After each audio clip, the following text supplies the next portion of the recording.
उधर कोरोना के मुड़ वधे खतरे ਨੂੰ ਲੈ ਕੇ अलर्ट ਤੇ पंजाब सरकार है। सेहत मंत्री डॉक्टर बलबीर सिंह ने ਤਿਆਰੀਆਂ ਦਾ ਜਾਇਜ਼ਾ ਲਿਆ। ਪਟਿਆਲਾ ਦੇ ਰਜਿੰਦਰਾ ਹਸਪਤਾਲ ਦੇ ਵਿੱਚ ਤਿਆਰੀਆਂ ਦਾ ਜਾਇਜ਼ਾ ਲਿਆ ਗਿਆ। ਪੰਜਾਬ ਸਣੇ ਦੇਸ਼ ਦੇ ਵਿੱਚ कोरोना के केस ਵਧਣ ਲੱਗੇ ਨੇ। ਪੰਜਾਬ ਦੇ ਵਿੱਚ 24 ਘੰਟਿਆਂ ਦੇ ਅੰਦਰ 73 ਤੋਂ ਵਧੇਰੇ कोरोना ਮਾਮਲੇ ਸਾਹਮਣੇ ਆਏ ਨੇ। ਇਨਫੈਕਸ਼ਨ ਰੇਟ ਜਿਹੜਾ ਹੈ 11% ਤੱਕ ਪਹੁੰਚ ਚੁੱਕਾ ਹੈ। ਮੋਹਾਲੀ ਜਲੰਧਰ ਲੁਧਿਆਣਾ ਦੇ ਵਿੱਚ ਸਭ ਤੋਂ ਜ਼ਿਆਦਾ ਕੇਸ ਸਾਹਮਣੇ ਆਏ ਨੇ। ਭੀੜ ਵਿੱਚ ਜਾਣ ਤੋਂ ਗੁਰੇਜ਼ ਕਰੋ। ਸਿਹਤ ਮੰਤਰੀ ਨੇ ਕਿਹਾ ਮਾਸਕ ਪਾ ਕੇ ਹੀ ਭੀੜ ਭਾੜ ਵਾਲੀਆਂ ਥਾਵਾਂ ਤੇ ਜਾਓ। ਸਿਹਤ ਮੰਤਰੀ ਨੇ ਇਹ ਗੱਲ ਕਹੀ ਹੈ। ਤੇ ਇਸ ਸਭ ਦੇ ਵਿਚਾਲੇ ਕੋਰੋਨਾ ਦੇ ਮਾਮਲੇ ਇੱਕ ਵਾਰ ਫੇਰ ਵਧਨੇ ਸ਼ੁਰੂ ਹੋਏ ਨੇ। ਅਜਿਹੀਆਂ ਜਿਹੜੀ ਜਾਣਕਾਰੀਆਂ ਸਾਹਮਣੇ ਆ ਰਹੀਆਂ ਨੇ 73 ਤੋਂ ਵੱਧ ਕੋਰੋਨਾ ਮਾਮਲੇ 24 ਘੰਟਿਆਂ ਦੇ ਵਿੱਚ ਪੰਜਾਬ ਦੇ ਵਿੱਚ ਸਾਹਮਣੇ ਆਏ ਨੇ।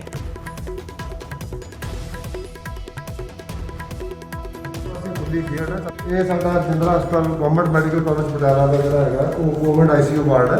ਜਿਸ ਤਰ੍ਹਾਂ ਤੁਸੀਂ ਦੇਖ ਸਕਦੇ ਹੋ ਕਿ ਸਾਰੇ ਇਹਦੇ ਵਿੱਚ ਇਕਵਿਪਮੈਂਟ ਡਾਕਟਰ ਸਟਾਫ ਸਾਰਾ ਕੁਝ ਇਹਦੇ ਵਿੱਚ ਮੌਜੂਦ ਹੈ।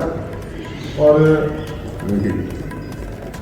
ਮਤਲਬ ਖੁਸ਼ਕਿਸਮਤੀ ਦੀ ਗੱਲ ਇਹ ਹੈ ਕਿ ਅਜੇ ਸਾਡੇ ਕੋਲ ਕੋਈ ਵੀ ਪੇਸ਼ੈਂਟ ਜਿਹੜਾ ਹੈਗਾ ਉਹ ਕੋਵਿਡ ਦਾ ਪੰਜਾਬ ਦੇ ਵਿੱਚ ਆਈਸੀਯੂ ਦੇ ਵਿੱਚ ਨਹੀਂ ਹੈ। ਕੋਈ ਵੀ ਪੇਸ਼ੈਂਟ ਵੈਂਟੀਲੇਟਰ ਤੇ ਨਹੀਂ ਹੈ। ਸਾਰੇ ਹਾਲਾਤ ਜਿਹੜੇ ਹੈਗੇ ਆ ਕੰਟਰੋਲ ਦੇ ਵਿੱਚ ਆ। ਅਸੀਂ ਫੁੱਲੀ ਗੀਅਰਡ ਆ। ਸਾਡੇ ਸਾਰੇ ਆਕਸੀਜਨ ਪਲਾਂਟ ਚੱਲ ਰਹੇ ਆ। ਸਾਡਾ ਸਟਾਫ ਸਾਡੇ ਵਾਰਡ ਸਾਡੇ ਜਿੰਨੇ ਵੀ ਐਮਰਜੈਂਸੀ ਜਿੰਨਾ ਵੀ ਸਾਡਾ ਸਿਸਟਮ ਹੈ ਸਾਰਾ ਉਹ ਐਕਟਿਵ ਹੈ। ਤੇ ਅਸੀਂ 10 ਤੇ 11 ਤਰੀਕ ਨੂੰ ਜਿਹੜਾ ਹੈਗਾ ਜਿਸ ਤਰ੍ਹਾਂ ਸਾਡੀ ਯੂਨੀਅਨ ਗਵਰਨਮੈਂਟ ਦੀ ਇਲੈਕਸ਼ਨ ਹੈਗੀਆਂ ਅਸੀਂ ਕੋਵਿਡ ਦੀ ਮੌਕ ਡਰਿਲ ਵੀ ਕਰਾਂਗੇ ਔਰ ਅਸੀਂ ਪੂਰੇ ਪ੍ਰਿਪੇਅਰਡ ਆ। ਬਟ ਮੈਂ ਲੋਕਾਂ ਨੂੰ ਬੇਨਤੀ ਕਰਨਾ ਚਾਹੁੰਦਾ ਕਿ ਉਚੇਚੇ ਤੌਰ ਤੇ ਜਿਹੜੇ ਇਮਿਊਨ ਕੰਪਰੋਮਾਈਜ਼ਡ ਆ, ਸ਼ੂਗਰ ਦੇ ਮਰੀਜ਼ ਆ, ਕੈਂਸਰ ਦੇ ਮਰੀਜ਼ ਆ, ਕੀਮੋਥੈਰੇਪੀ ਲੈ ਰਹੇ ਆ, ਕਿਸੇ ਵਜ੍ਹਾ ਨਾਲ ਸ਼ੂਗਰ ਲੈ ਰਹੇ ਆ ਜਾਂ ਹੋਰ 80 ਸਾਲ ਤੋਂ ਉੱਪਰ ਵਾਲੇ ਆ, ਉਹ ਕੋਸ਼ਿਸ਼ ਕਰਨ ਕਿ ਥੋੜੇ ਜਿਹੇ ਕੇਸ ਜਿਹੜੇ ਹੈਗੇ ਪੂਰੇ ਦੇਸ਼ 'ਚ ਵੱਧ ਰਹੇ ਆ। ਪੰਜਾਬ ਦੀ ਹਾਲਤ ਲਾਗਲੇ ਸੂਬਿਆਂ ਨਾਲੋਂ ਹਿਮਾਚਲ ਹਰਿਆਣਾ ਉਹਨਾਂ ਨਾਲੋਂ ਬਿਹਤਰ ਹੈ। ਪਰ ਸਾਵਧਾਨੀ ਰੱਖਣੀ ਚਾਹੀਦੀ ਆ। ਪੈਨਿਕ ਨਹੀਂ ਕਰਨਾ ਚਾਹੀਦਾ। ਕਿਸੇ ਤਰ੍ਹਾਂ ਦੀਆਂ ਵਾਹਾਂ ਤੋਂ ਬਚਣਾ ਚਾਹੀਦਾ। ਹਾਲਾਤ ਬਿਲਕੁਲ ਕੰਟਰੋਲ 'ਚ ਹੈ। ਪਰ ਜਿਹੜੇ ਮੈਂ ਦੱਸਿਆ ਇਮਿਊਨ ਕੰਪਰੋਮਾਈਜ਼ਡ ਪੇਸ਼ੈਂਟ ਆ ਉਹ ਬਾਹਰ ਨਾ ਜਾਣ। ਔਰ ਜੇ ਕਿਸੇ ਨੂੰ ਖਾਂਸੀ ਜ਼ੁਕਾਮ ਬੁਖਾਰ ਹੈ, ਕੋਵਿਡ ਦੇ ਲੱਛਣ ਹੈ ਜਾਂ H3N2 ਦੇ ਲੱਛਣ ਹੈ, ਉਹ ਆਪਣਾ ਟੈਸਟ ਕਰਾਉਣ ਤੇ ਉਹਨਾਂ ਨੂੰ ਵੀ ਬੇਨਤੀ ਹੈ ਕਿ ਉਹ ਮਾਸਕ ਪਹਿਨਣ ਤਾਂ ਕਿ ਲੋਕਾਂ ਨੂੰ ਅੱਗੇ ਨਾ ਵਧਣ। ਸੋ ਇਹਨਾਂ ਪਰਹੇਜ਼ ਰੱਖਣ ਦੀ ਲੋੜ ਹੈ ਔਰ ਕੋਈ ਵੀ ਪੈਨਿਕ ਕਰਨ ਦੀ ਲੋੜ ਨਹੀਂ ਹੈ। ਔਰ ਜਿਹੜੀ ਸਰਕਾਰ ਹੈਗੀ ਆ ਉਹ ਫੁੱਲੀ ਗੀਅਰਡ ਅਪ ਹੈ। ਸਾਡਾ ਸਾਰਾ ਸਿਸਟਮ ਜਿਹੜਾ ਸਾਰਾ ਗੀਅਰਡ ਅਪ ਹੈ। ਅਸੀਂ 10 ਤੇ 11 ਤਰੀਕ ਨੂੰ ਉਹਦੀ ਮੌਕ ਡਰਿਲ ਵੀ ਕਰਾਂਗੇ। ਸੋ ਸਾਰਿਆਂ ਨੂੰ ਬੇਨਤੀ ਹੈ ਕਿ ਇਹਦੇ ਵਿੱਚ ਕੋਆਪਰੇਟ ਕਰੋ। ਜਦੋਂ ਘਰ ਤੋਂ ਬਾਹਰ ਜਾਣਾ, ਜੇ ਭੀੜ ਭੜਾਕੇ ਵਿੱਚ ਜਾਣਾ ਜਾਂ ਤਾਂ ਅਵੋਇਡ ਕਰੋ ਤੇ ਜਾਂ ਉੱਥੇ ਮਾਸਕ ਪਹਿਨੋ।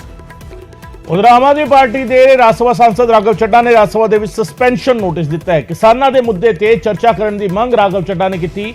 ਮੀਂਹ ਦੇ ਨਾਲ ਖਰਾਬ ਫਸਲਾਂ ਤੇ ਚਰਚਾ ਦੀ ਮੰਗ ਕੀਤੀ ਗਈ। ਕੇਂਦਰ ਕਿਸਾਨਾਂ ਦੇ ਮੁਆਵਜ਼ੇ ਦੇ ਲਈ ਸਪੈਸ਼ਲ ਪੈਕੇਜ ਦੇਵੇ, ਰਾਘਵ ਚੱਡਾ ਨੇ ਇਹ ਮੰਗ ਰੱਖੀ।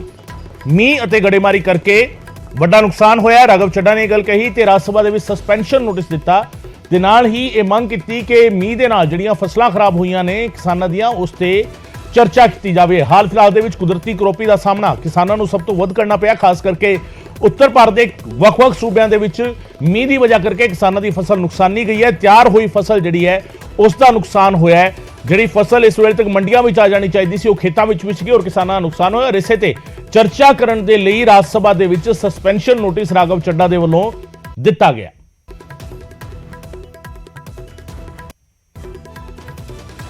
प्रिकॉशन देखिए, आज मैंने राज्यसभा में कार्रवाई स्थगित नोटिस यानी कि suspension of business notice rule 267 के तहत माननीय चेयरमैन राज्यसभा को सौंपा है और ये कहा है कि उत्तर भारत में बेमौसम बरसात अनसीजनल रेन के चलते किसान की फसलों को बहुत भारी नुकसान हुआ है। और मैं एक किसानी प्रधान सूबे का प्रतिनिधित्व राज्यसभा में करता हूं, पंजाब से आता हूं और मेरे सूबे में पंजाब में खास तौर पे इस अनसीजनल रेन के चलते बहुत सारा फसलें क्रॉप डैमेज पंजाब में देखा जा रहा है। तो मैंने इस मसले पर बहस की मांग करी है और साफ तौर पे केंद्र सरकार से ये कहा है अपने नोटिस के माध्यम से कि एक बड़ा package, financial package, relief package देश के किसानों के लिए दिया जाए ताकि जो भी नुकसान किसानों का हुआ है उसकी भरपाई की जा सके, उनको मुआवजा दिया जा सके, उनको सही मायने में कॉम्पनसेशन देकर उनके दुख को थोड़ा कम किया जाए। देखिए, इस देश में भारतीय जनता पार्टी लगातार ये प्रयास कर रही है कि भारत देश को एक ऑपोजिशन लेस कंट्री बना दिया जाए, यानी कि विपक्ष मुक्त देश बना दिया जाए। इस देश से अगर विपक्ष खत्म हो जाएगा तो लोकतंत्र खत्म हो जाएगा। विपक्ष केवल राजनीतिक विपक्ष नहीं है, विपक्ष देश की जनता का सहारा है, देश की जनता का वो मजबूत औजार है जिस औजार के जरिए देश की जनता सरकार की जवाबदेही तय करती है। वो औजार है जिसके तहत सरकार की अकाउंटेबिलिटी देश की जनता तय करती है। अगर ये औजार ढह जाएगा, देश का विपक्ष ढह जाएगा, तो इस देश का लोकतंत्र ही ढह जाएगा। और आज जिस प्रकार से भारतीय जनता पार्टी एजेंसियों के माध्यम से, कन्विक्शंस के माध्यम से, सांसदों की सदस्यता रद्द करने के माध्यम से लगातार विपक्ष पे हमले कर रही है, विपक्ष के नेताओं को पकड़ पकड़ के जेल में डाल रही हैं, ये सारी चीजें एक ही तरफ इशारा करती हैं कि बीजेपी को इस देश से विपक्ष को खत्म करना है और एक पार्टी, एक व्यक्ति, एक ही विचारधारा का राज्य इस देश में स्थापित करना है, जो देश के लोकतंत्र के लिए खतरे की घंटी बजाता है। तमाम विपक्ष एकजुट होकर इसकी आवाज संसद के भीतर भी और संसद के बाहर भी उठाएगा। क्रिमिनल डेफेमेशन कानून का जिस हिसाब से दुरुपयोग भारतीय जनता पार्टी कर रही है, ये आज से पहले कभी नहीं देखा गया। और क्रिमिनल डेफेमेशन में शायद पहली बार ही किसी को हाईएस्ट इम्प्रिजनमेंट का जो सेंटेंस का जो जिक्र कानून में किया गया है वो दिया जाता है। एक ऐसे केस में दिया जाता है जिसमें कंप्लेनेंट अग्रीव्ड पार्टी भी नहीं है। एक ऐसी स्थिति में दिया जाता है जहां समरी ट्रायल किया जाता है। एक ऐसे परिपेक्ष में किया जाता है जहां मकसद सिर्फ यह है कि राहुल गांधी की सदस्यता को रद्द किया जाए। ये सारी चीजें एक ही दिशा की ओर हम सबका ध्यान आकर्षित करती हैं कि भारतीय जनता पार्टी भारत देश को विपक्ष मुक्त बनाना चाहती है। हमारे लाखों मतभेद हैं कांग्रेस से।